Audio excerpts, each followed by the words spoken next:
Speaking of data centers, data, that's a four-letter word, ain't it? Across the country in competitive Senate races, candidates in both parties are taking positions on how or whether data centers should be allowed to expand. In Ohio, Democrats see an opening to unseat Republican Senator John Husted, who has fully backed the projects, with Democrat Sherrod Brown demanding stronger regulations.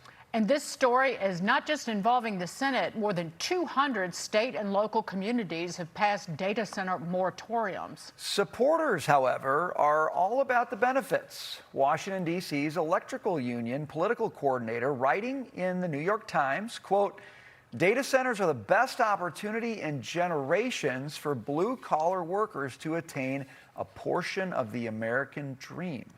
Joining us now, nationally syndicated columnist Salena Zito.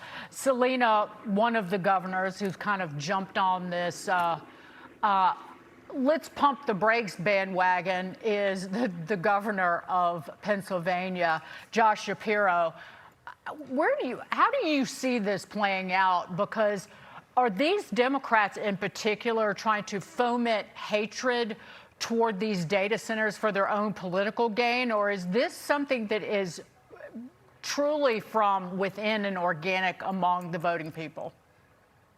Well, we have a couple of things going on that has caused this, because less than a year ago, Governor Shapiro was all in for data power centers, right? And the New York Times is correct. This is the blue collar advancement that they have been looking for 40 years. These are good, well-paying jobs, but also they build up the tax base in communities that have often been left behind, where they're being placed mostly in brownfield area spaces and or in old coal-fired power plants.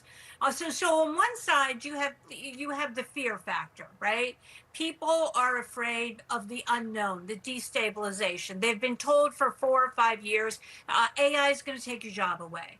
And these data power centers are going to take all your water, take all your jack up the electricity prices, and there's a tremendous sound.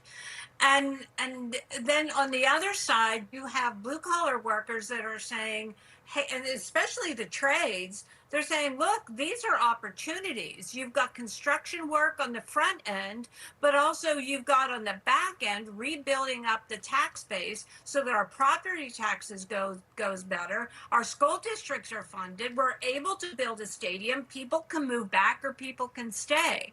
And I think the fear is outweighing the practicality of it, because the industry, meaning the data power centers, right?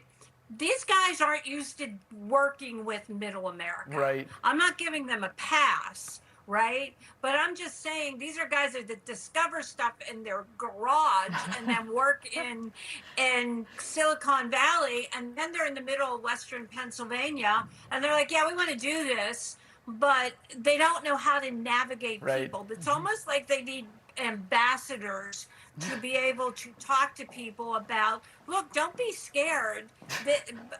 We'll work with you, but there's no one in between doing that. I just got about 15 seconds left, Salena, but do you think big tech can build trust in places like Western Pennsylvania? They absolutely can, but they need to do a better job. And Homer City development at the old coal-fired power plant, that is a perfect example of energy and data power centers in an old coal-fired power plant that's working.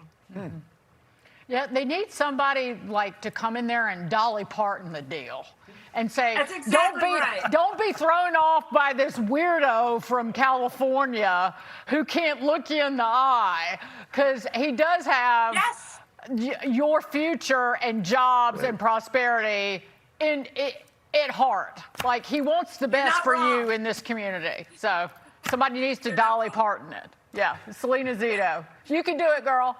Salena, you're the best.